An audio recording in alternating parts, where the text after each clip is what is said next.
성경은 말하기를 본문에서 자 잘 들어봐라.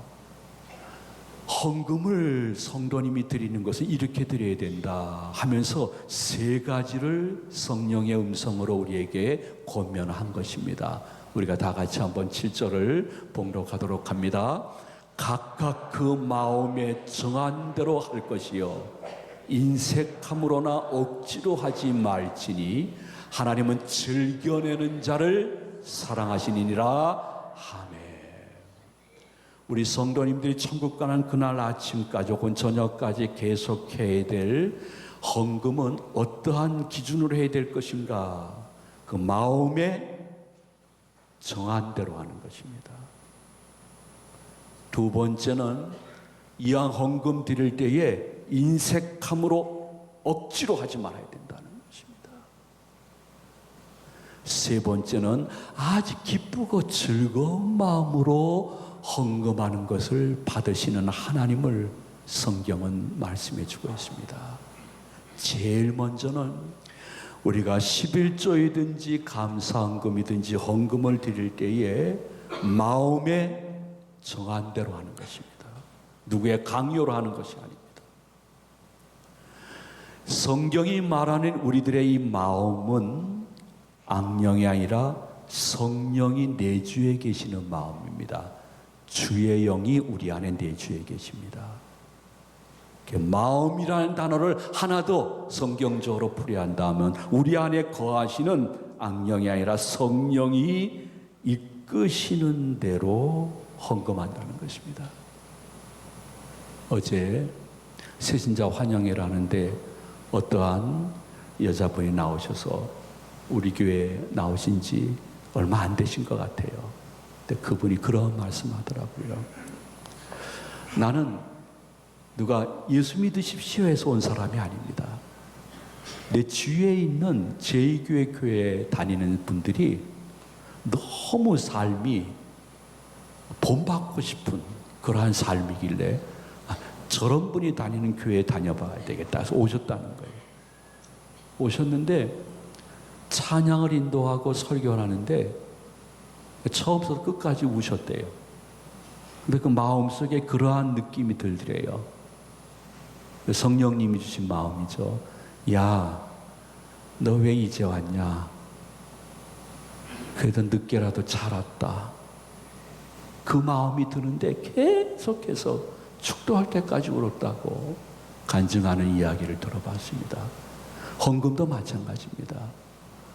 여러분이 마음, 내 안에 거하시는 성령님이 이끄시는 대로 작정하는 것이지 내 직분이나 주위 사람들 보면서 경쟁하듯이 하는 것이 아닙니다.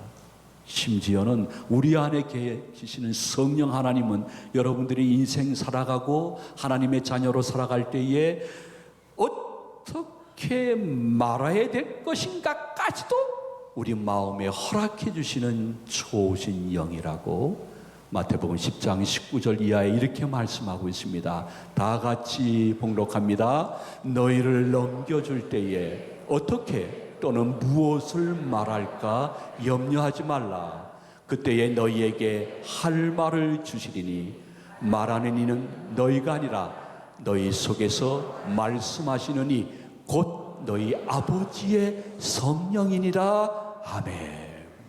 여러분, 헌금 작정할 때에 누구, 무엇 눈치 보지 말고 마음에 이끄시는 대로 작정하면 감당케 하시는 하나님을 만나는 은혜가 계실 줄로 믿으시기를 바랍니다. 두 번째는 성경은 말씀하시기를 인색함이나 억지로 하는 것은 차라리 안 하는 게 낫다는 거예요. 인색함이라는 신약은 헬라어로 기록되어 있는데 인색이라는 헬라어는 루페스라는 단어인데 이것은 근심해라는 단어인 것입니다. 그러므로 헌금을 드릴 때에 완벽할 수 있는 사람은 한 명도 없습니다.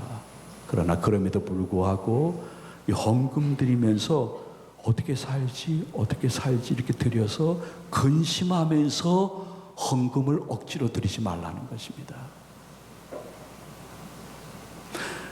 지금 이것 가지고도 살기 힘든데 이거 드린 다음에 어떻게 살란 말인가? 틀림없이 나 이거 작정하고 후회할 건데 이렇게 하지 말라는 것입니다.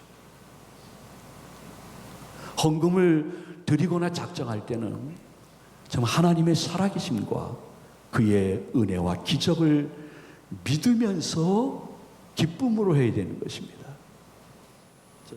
여러분, 염려하지 않고 믿음으로 시작을 하니까요, 우리는 작정을 많이 해본 적이 없습니다. 기공하기 전에 딱 한 번 했습니다. 그리고 입당한 후에 딱 한 번 했습니다. 2번 했습니다. 여러분 잘 아시잖아요. 어떠한 교회는 5번, 6번, 10번도 하잖아요. 딱 2번 했어요. 장로님들한테 그랬어요. 더 이상 하면 안 됩니다. 하나님을 신뢰하면 우리가 딱 2번으로 끝내야 됩니다. 그런데 2번 동안 우리 교인들은 99억 3,500만 원을 작정을 했습니다.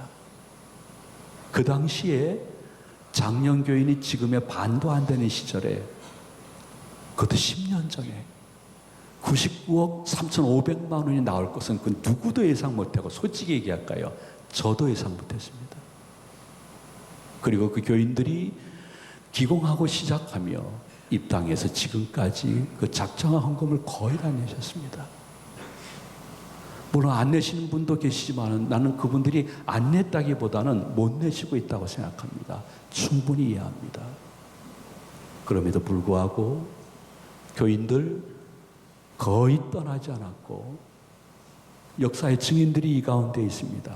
임시 예배 쳐서 텐트에서 오부 예배를 바글바글 대면서 예배 드렸는데, 건축 기간에 교인들이 더 늘어났습니다. 그리고 입당 후에 우리 교회 교인들이 건축 후유증으로 마음 상할 일이 지금까지 단 한 번도 없도록 아버지 하나님이 인도하셨습니다.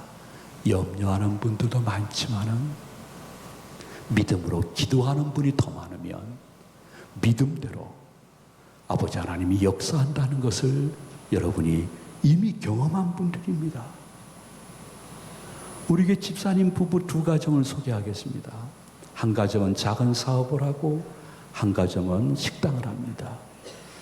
2가정이 너무 사업이 안 되고 손님이 없을 때 염려하기보다는 믿음을 택했습니다.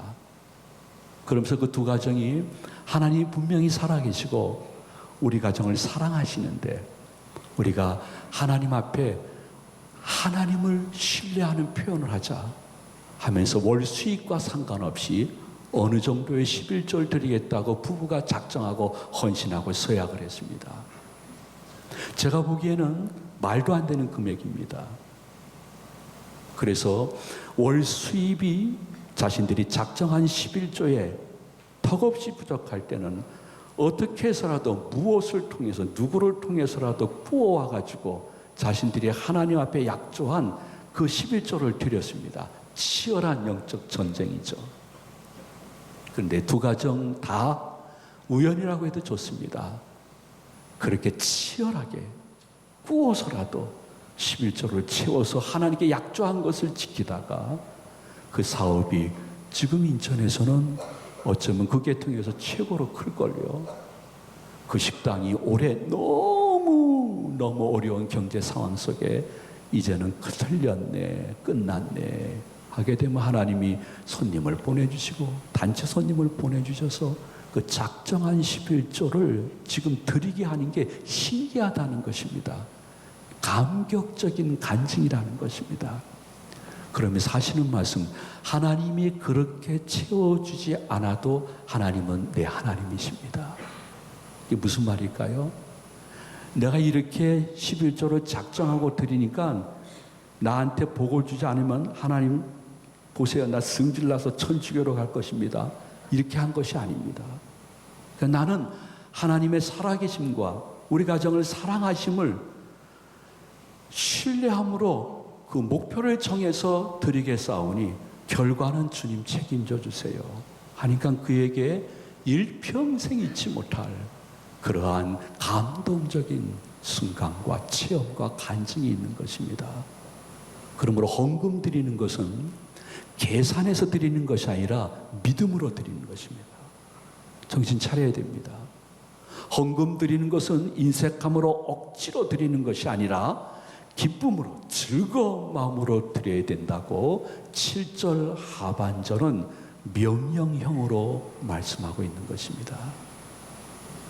교인들 중에는 헌금 드리는 시간이 즐거운 성도님들이 계십니다. 왜 그럴까요? 전 일평생 제가 목회하면서 딱 두 가지는 아직까지 감사함으로 간직하고 있습니다. 치열하게 지독하게 어려운 순간에도 저는 내가 왜 목사 됐지? 이것을 단 한 번도 생각조차 안 했습니다. 이건 은혜라는 표현밖에 쓸 게 없습니다. 두 번째는 모든 걸 다 팔고 전당포에 맡기더라도 헌금 드리는 것은 아깝지 않았습니다. 물론 우리는 즐겨내는 자를 사랑하시니라 이 말씀을 이해하기 위해서는 즐겨낸다, 사랑한다는 이 단어를 구약시대로 넘어가서 이해를 해야 됩니다. 구약시대는 하나님이 직접 이스라엘을 통치하는 신정국가 시대였습니다. 하나님이 때로는 음성으로도 막 들려주셨죠. 선지자를 통해서 예언도 하셨지만요. 그런데 구약시대에 이스라엘 선민이 11조와 헌금을 드리는 것은 그거는 거의 의무였습니다. 그리고 지금 세금처럼 안 되면 강제적으로라도 징수해야 되는 것이고 내야 되는 것이었습니다. 신정국가 시대니까요. 그렇게 되니까 선민들 중에는 헌금 드리는 것이 너무 자신의 생활과 비교해 봤을 때 힘들어서 억지로 인색함으로 드리는 사람들이 많아지기 시작했습니다. 그리고 흠과 티가 없는 것으로 제물을 드려야 되는데 좀 싸구려인 흠과 티가 있는 것으로 예물을 드리는 사람이 있고, 어떤 분은 11조로 안 드리려고 머리에 쥐가 날 정도로 생각하면서 연구해가지고 어떻게 해서라도 적게 드리려고 하는 모습들이 있었던 것입니다. 그것을 보시면서 아버지 하나님은 때로는 굉장히 섭섭해하면서 날 신뢰하지 않는구나 하는 말씀을 자주 반복적으로 말씀을 하셨습니다. 근데 지금은 신약시대입니다. 예수님이 이 땅에 오셔서 우리를 위해서 십자가에서 대속의 죽임을 당하시고 다 이루었다 말씀하심으로 말미암아 이 신약시대에는 모든 것이 예수 안에서 성령의 감동 속에 자유롭게 할 수 있는 시대가 된 것입니다. 율법이 완성이 된 것입니다. 그러므로 지금은 11조나 헌금을 억지로나 인색함으로 들을 이유가 없습니다. 마음에 정한 대로 하되 즐거움으로 드리는 자를 하나님이 사랑하신다고 말씀했습니다. 자, 그러면 어떤 사람들은 왜 헌금을 즐거움으로 드릴까요? 그 이유가 무엇일까요? 또라이인가요? 아닙니다. 헌금 드리는 시간이 즐거운 사람들은 그 즐거운 이유가 있습니다. 그 이유를 이 짧은 시간에 다 말씀을 드릴 수는 없습니다. 요약해서 말씀드린다고 하면, 헌금을 즐거이 드리시는 분들은 하나님을 아버지로 모시고 있는 분들입니다. 그리고 예수님을 나의 영육의 구주로 인정하시는 분들입니다. 그 나의 일주일 혹은 한 달의 삶 속에 성령님이 나와 함께 아름다운 동행한다는 것을 인정하는 사람은 기쁨으로 즐거움으로 드리는 것입니다. 그분이 다 알아서 하실 텐데, 더 넘치도록 역사하실 것인데, 사랑하면 즐겁게 할 수 있습니다. 우리 부부는 우리 손자 3명 은채, 은찬이, 은서, 은트리오를 너무너무 사랑합니다. 말만 해도 벌써 입술이 올라가기 시작합니다. 근데 지난 화요일인데 애들이 연락이 왔대요. 할아버지 할머니하고 식사하고 싶다고. 근데 저는 도저히 시간이 안 됐습니다. 교회 일 때문에. 그래서 할머니랑 식사해라 했더니 애들이 이제는 많이 커가지고 아휴, 할아버지, 할머니랑 같이 식사하고 싶은데 할머니와 식사한다 그러면 차라리 그냥 할아버지가 못 드신다 하면 할머니 집에 가서 시켜서 먹자. 그럼 좋다 야. 그래서 시켜서 먹는데 요새는 정말 우리가 배달의 민족으로 얼마나 배달이 잘 되는 거 아니? 디저트도 배달이 된대요. 전 지난 화요일날 처음 알았어요. 우리 아내도 처음 알았어요. 애들은 다 알더래요. 할머니, 베스킨 라빈슨도 다 배달이 돼. 진짜 그게 배달이 되더래요. 그렇게 먹고 있는데 가만히 손주들을 보는데 무슨 생각이 드냐 하면 손주들을 사랑하니까 마음에 즐거움을 줘야 되겠다는 생각이 들었대요. 그래서 언젠가 이 남편이 시간이 되어진다고 하면 한여름에 해변가에 나가서 한번 텐트를 치고 1박 2일 하리라 해서 샀던 텐트가 10년이 지나도록 계속 광 속에 있었다고 합니다. 근데 그 텐트가 문득 생각나더래요. 나도 어렸을 때 어떤 공간 속에 들어가서 있으면 기분이 좋았는데 저 녀석들 집안에 텐트를 쳐줘야 되겠다 하고 텐트를 우리 아내가 쳤답니다. 그리고 텐트 안에 들어가서 애들이 좋아하는 어린이 영화를 틀어줬답니다. 그날이 대박이었다고 합니다. 진짜 대박. 애들이 길길이 날뛰면서 생각해 보십시오. 집에서, 그것도 할머니 집에서 세상에 텐트가 쳐 있고 그 안에는 이불이 깔려 있고 그 안에서 세상에 영화를 보는데 할머니가 불도 꺼주고 커튼도 치고 간식도 주고 엄마 아빠의 간섭이 없는 완전 해방 속에 걔네들이 대박 하면서 평생 잊지 못할 추억을 화요일 밤에 쌓았다는 것입니다. 우리 아내가 왜 그렇게 했을까? 본인도 몸이 힘들면서 이유는 딱 한 가지입니다. 사랑하기 때문에 누가 손주들이 해달라는 거 아닙니다. 본인이 자원해서 즐거움으로 한 것입니다. 헌금도 똑같아야 됩니다. 다람쥐 쳇바퀴 돌듯이 헌금 드리지 마시고요. 의식을 가져야 됩니다. 나는 아버지 하나님을 사랑합니다. 구주 예수 그리스도가 나의 영육의 구주이십니다. 예수의 영이 나의 일주일 한 달간의 삶을 인도해 주시는 것을 저는 확신히 믿습니다. 그러므로 삼위 하나님을 사랑하는 증거로 즐거이 헌금을 드립니다 하시는 분들이 어디 있는가? 성령님이 지금도 찾으신다고 말씀하고 있습니다. 영과 진리로 예배하는 자들을 그분이 찾으신다는 것입니다.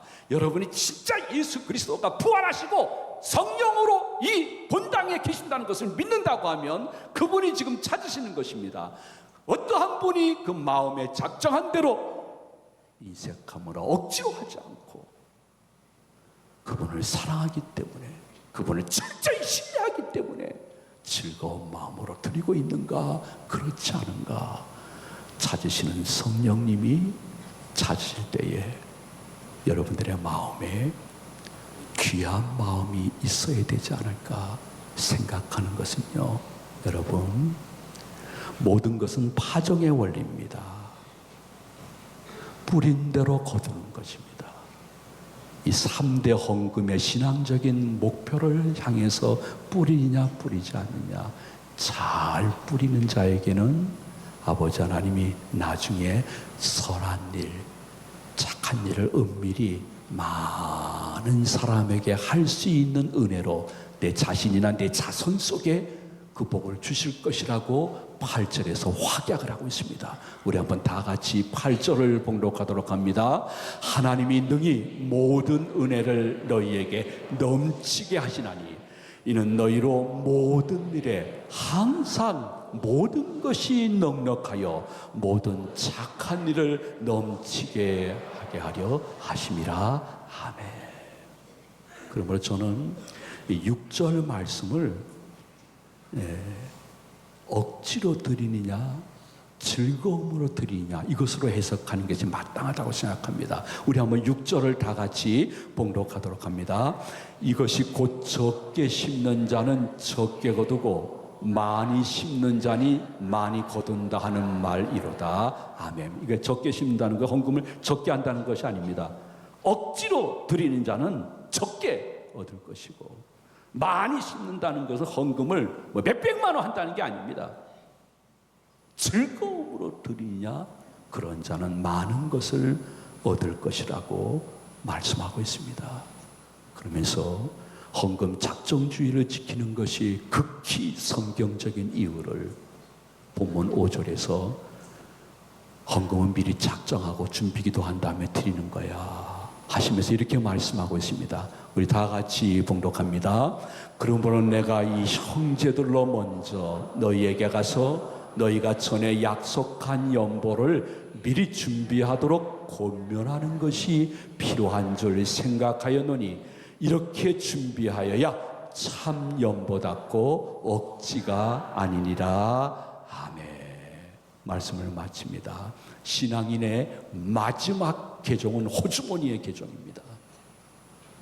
이것은 부인할 수 없는 것입니다. 자본주의 체제이든 사회주의 체제이든 공산주의 체제이든 그가 참 신앙의 마지막 계종이 있다면 그 신앙 고백이 아닙니다. 성경을 더 많이 읽는 것이 아닙니다. 찬송을 다른 사람보다 멋지게 잘 부르는 것이 아닙니다. 이스라엘 백성들이 하나님을 떠났습니다. 하나님이 야 회개해라, 빨리 돌아와라. 야 니네들이 나한테 돌아가면 나도 너희들한테 돌아갈게, 나 분노하지 않을게 하시면서 말라기 3장 7절 말씀에 이렇게 돌아오라고 말씀하고 있습니다. 다 같이 봉독합니다. 만군의 여호와가 이르노라. 너희 조상들의 날로부터 너희가 나의 규례를 떠나 지키지 아니하였도다. 그런즉 내게로 돌아오라. 그리하면 나도 너희에게로 돌아가리라 하였더니 너희가 이르기를 우리가 어떻게 하여야 돌아가리까 하는도다. 이 질문에 야 기도해라, 찬양해라, 야 금식해라 이렇게 말씀하지 않았습니다. 하나님께 돌아가는 마지막 증거 표현을 말라기 3장 8절에서 하나님은 이게 증거야 하고 말씀하셨습니다. 우리 다 같이 봉독합니다. 사람이 어찌 하나님의 것을 도둑질하겠느냐. 그러나 너희는 나의 것을 도둑질하고도 말하기를 우리가 어떻게 주의 것을 도둑질하였느냐 하는도다. 이는 곧 11조와 봉헌물이라. 아멘. 돌아와. 그럼 나도 너한테 돌아갈게. 어떻게 돌아갈까요? 11조 헌금 장난치지 마라. 그 말씀인 것입니다. 이러한 헌금 설교를 듣는 어떠한 젊은 우리 교회 집사님입니다. 결혼한 지 10여 년도 안 된 젊은 집사님이 어느 날 제가 담임 목사실 올라가는데 저 구석에 있더라고요. 웬일이야? 아니, 죄송해요. 이제 늘 가르쳤던 이제 웬일이야? 잠깐 말씀드릴 게 있는데요. 뭘 얘기를 하냐면 11조 헌금 설교를 듣는데 자신에게 와서 막 폐부를 찌르더래요. 사는 게 힘들다고 하면서 결혼 후에 11조를 중단시켰는데 이게 얼마나 내가 무지한 일이었는가 생각이 들어서 너무 한없이 회개의 눈물을 흘렸다는 거예요. 전 늦게라도 회개의 열매를 좀 드리고 싶어요. 그 어떻게 하려고. 그러니까 그냥 제가 쭉 집에 가서 계산해 봤어요. 계산해 보니까 결혼 후에 11조 중단한 거 다 계산해 보니까 11조가 2천만 원이에요. 다음 주 2천만 원 낼 텐데 무명으로 낼 테니까 이름을 밝혀주지 말아요. 알았어, 나 이름 밝히지 않을게. 돌아와라. 내가 너한테 돌아가리라. 그 젊은 여집사는 말씀을 제대로 들은 거예요. 그 계산한 거예요. 그리고 과감히 드리면서 영적으로 해방되어지고 기쁨을 누리게 된 거예요. 그걸 드리면서도 얼굴이 얼마나 화평하고 침을 놓았다는 기쁨이 있는지요. 그래서 성경은 요한계시록 2장 8절 말씀에 마지막으로 이렇게 선포하고 있습니다. 이건 영의 길을 의미하는 것입니다. 다 같이 봉독합니다. 귀 있는 자는 성령이 교회들에게 하시는 말씀을 들을지어다. 이기는 그에게는 내가 하나님의 낙원에 있는 생명나무의 열매를 주어 먹게 하리라. 아멘.